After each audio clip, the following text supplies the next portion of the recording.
Quando foi a última vez que você terminou de ler um parágrafo inteirinho, sem parar no meio porque estava pensando ou preocupado com outras coisas? E eu não tô falando de um livro todo, mas eu tô falando de um simples parágrafo. 4, 5 linhas. Você começa, a frase faz sentido e então sua mente dá uma escorregadinha. Aí você volta pro início, tenta de novo, escorrega e sem perceber desistiu da leitura porque foi checar o celular e aí nunca mais voltou. Te entendo porque isso acontece comigo também, mas eu tô começando a melhorar nesse aspecto. E o que mais me assusta não é a dificuldade em si, é que durante muito tempo eu não percebi que tinha perdido isso. Eu parei de notar que esse ponto estava diferente. Existe um conceito chamado mente tipográfica. É bem novo isso para mim também. É um nome que os pesquisadores deram para um tipo de cognição que a gente desenvolveu depois que o livro impresso ele se popularizou. Nesse tipo de cognição, uma mente é treinada para seguir argumentos longos. Ele tolera a tensão de não queimar muito a largada e você saber o fim antes de chegar nele. Isso serve para construir ideias em sequência, tijolo por tijolinho.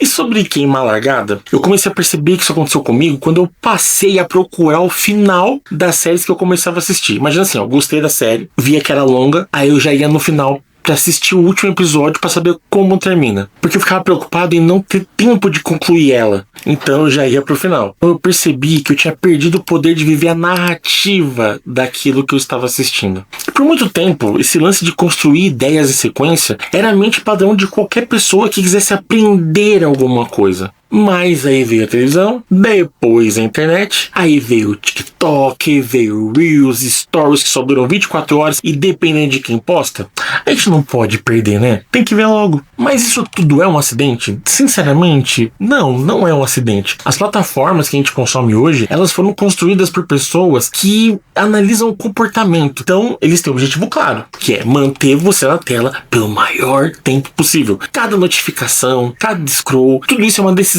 de designer muito bem pensada para dar um sequestro na sua atenção antes que o tédio apareça. Lembra do vídeo anterior? Se não lembra, o card tá aqui em cima. E o problema do tédio é justamente esse. O tédio era, por muito tempo, o espaço onde a gente deixava o cérebro processar ideias, onde você conectava um pensamento em outro, onde você, de certa forma, se encontrava. Lembra de quando a gente era criança e nos momentos de tédio a gente inventava muitas brincadeiras para ficar brincando até que sozinho? E isso foi roubado, esse tédio foi roubado. E junto com ele, roubaram algo que é muito mais valioso. A neurociência tem um nome chique para o que acontece quando você foca demais em estímulos rápidos e fragmentados. Eles chamam de o piscar atencional. O cérebro ele fica tão ocupado saltando de estímulo em estímulo que ele perde a capacidade de sustentar a atenção em uma única linha de raciocínio. Fraqueza, preguiça? Não. É biologia respondendo ao ambiente que nós criamos para ela.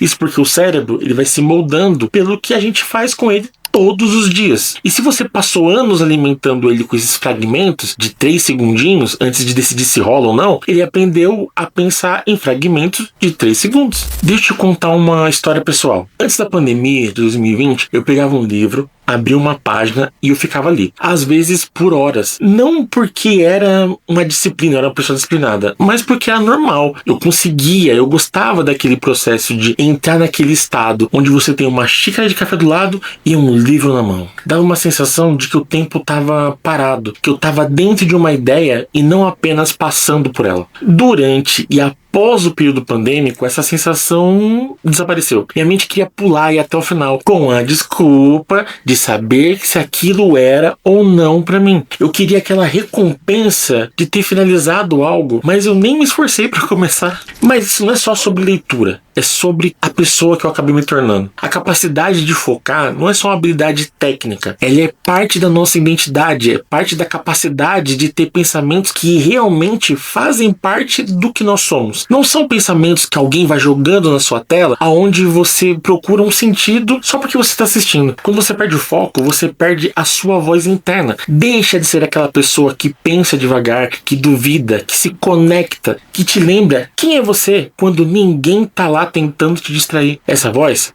tá aqui dentro, mas tá meio que enterrada. Como a gente se reconecta com isso? Vamos deletar todas as redes sociais, destruir celular, vamos tacar fogo em tudo. Mas a gente sabe que isso não é realista e a gente entende muito bem isso. O que eu tenho aprendido e que eu ainda estou praticando muito é que a reconexão acontece pelo mesmo caminho da desconexão. É devagar, é um hábito, uma coisa de cada vez, o tijolo por tijolo. E o hábito mais poderoso que eu encontrei pra mim, que foi o mais simples, foi ler. Não um artigo de blog, não um texto no Reddit, mas um livro físico. Se possível, que exija um pouco mais de mim. No meu caso, eu tô lendo esse aqui. E o motivo não é espiritual e nem filosófico. Embora acabe sendo, né?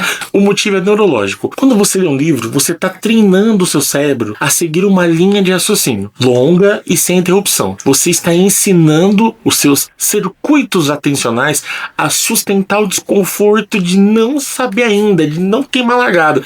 Te faz imaginar, viajar nas ideias, a ficar com uma ideia tempo suficiente para que ela se forme completamente. Huberman Lab, acho que é assim que se pronuncia, publicou uma pesquisa mostrando que práticas que reduzem a hiperestimulação visual e que forçam o foco interior, como simplesmente sentar e ficar em silêncio por alguns minutos, tipo uns 17, 15 minutos, podem reduzir a forma duradoura dos piscares atencionais. A leitura profunda faz algo parecido, mas ela é mais acumulativa. Cada página é uma repetição, cada capítulo é uma série, logo estamos literalmente na academia do pensamento. Mas tem um detalhe que eu preciso te contar. O começo vai ser desconfortável, vai ser chatinho, você vai querer sair, você vai querer criar urgências falsas e mentir pra você, vai lembrar de coisas que você não precisa checar, e isso não é fraqueza.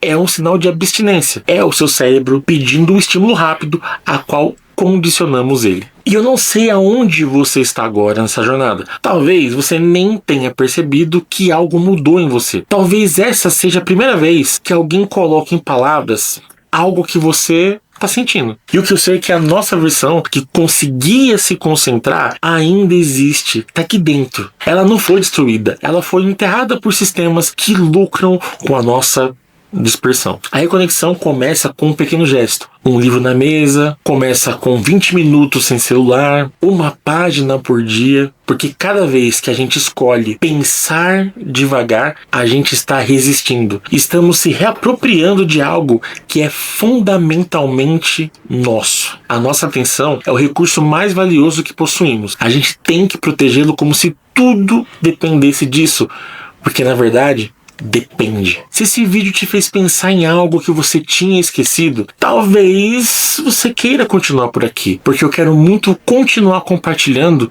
isso que acontece dentro da minha própria cabeça com vocês, porque muitas vezes isso pode acabar te ajudando. Então se inscreve e a gente continua isso juntos. Falou? Tchau!